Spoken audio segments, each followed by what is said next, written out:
This is Storybook Radio. Chapter 4, The Final Countdown. Jeffrey and I pedaled hard, our bikes slicing through the humid air as we sped down the uneven cobblestone streets. The tires screeched with each sharp turn, barely missing frantic campers darting between buildings. Tension crackled through the quiet place like static. Shouts, crashes, and desperate pleas filled the air as campers scrambled through shops, overturned bookshelves, and rifled through alleyways in search of the key to orientation. Ahead, the cube library loomed, its massive brick walls standing like a fortress, the glass panes along its exterior reflecting the fiery orange glow of the evening sky. A small cluster of campers staggered toward the entrance, gripping delicate orientation cards as though they were holding on to their very souls. Their faces were hollow, drained, relief and exhaustion warring in their eyes. 6 p.m. The final countdown had begun. 4 more campers joined the line behind us, gripping their cards tightly. They had figured it out too. The ones who hadn't were growing desperate. A murmur rippled through the streets as more campers noticed us, noticed the cards in our hands.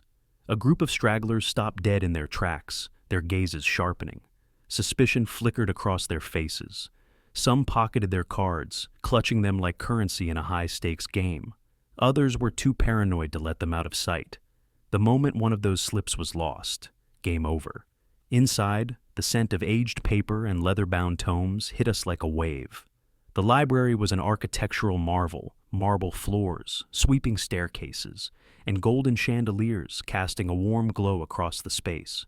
The walls stretched impossibly high, books stacked in rigid symmetry, rising up in a perfect square formation to the ominous 13th floor. Jeffrey whistled under his breath. The 13th floor has the best horrors. We moved toward the long reception desk, where crooks loomed like dark statues. Their black robes swallowed them whole, their faceless masks making it impossible to discern any trace of emotion. At the front of the line, Dot. He handed a crook a card. Swipe. The crook scanned it, then slipped it inside a large yellow envelope.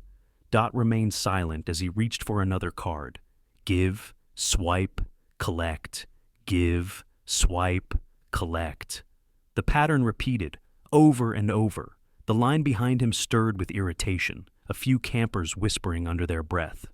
He's hoarding orientation cards, I murmured. Jeffrey's eyes darkened. He's eliminating campers before they even start, Dot counted. 17, 18, 19.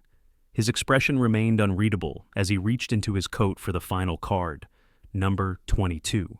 The crook swiped it, stored it, stepped back.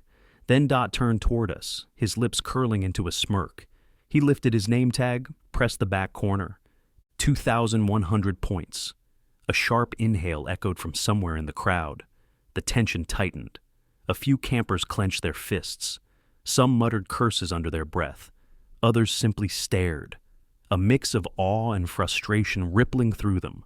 Dot had just secured a massive lead before the competition had even begun. Jeffrey shook his head. What a prick.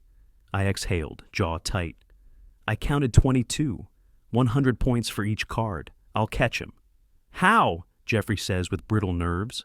That, I don't know, but I will. Before I could dwell on it, the heavy library doors slammed open. A stocky camper stormed in, panting, his face slick with sweat. Behind him, a haggard group followed, their eyes wide with desperation. Please, the boy rasped. Where are you getting those cards? No one answered. He staggered forward and latched onto the wrist of a frail girl with a tight ponytail. I beg you, tell me, is that card related to orientation? Her lips parted, hesitation, fear. Speak, he bellowed, shaking her arm. She flinched, her breath hitching. Then her lips sealed shut. What's wrong with you people? Somebody speak up. He shoved her aside, his frustration boiling over. The room tensed. Then the scuffle began. One camper lunged for another, snatching at their hand. Another shoved forward, trying to tear a card from a camper's grip. Voices clashed against the walls, turning into panicked shouts. Chaos broke loose. And yet, 2 crooks stood behind the desk, arms crossed, watching, unmoved. I stepped forward, my voice slicing through the mayhem. "Look, orientation is at 7 o'clock. It's a book."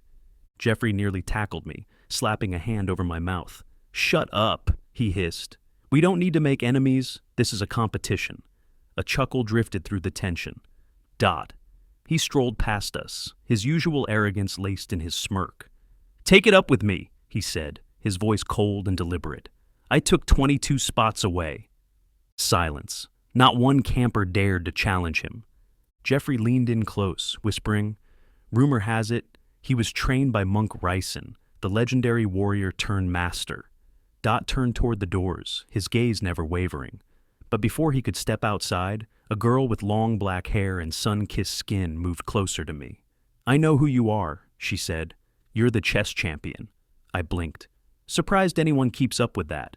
She smiled slightly. "I'm Latrice, last year's runner-up," I chuckled. "You know, I only joined for the free pizza." She extended a hand. I shook it. Then the air shifted. It was subtle at first, a creeping weight pressing against my skin. The atmosphere thickened, the air grew denser. A long, wailing noise shrieked from outside. Campers rushed toward the entrance. More poured into the streets, their heads craning upward. Dot pushed through the crowd, his usual cocky expression gone. In its place, shock. A murmur rippled through the huddled campers. "The legend is true," someone whispered. I followed their gaze, and there it was. For the first time in eons. The House of Doom.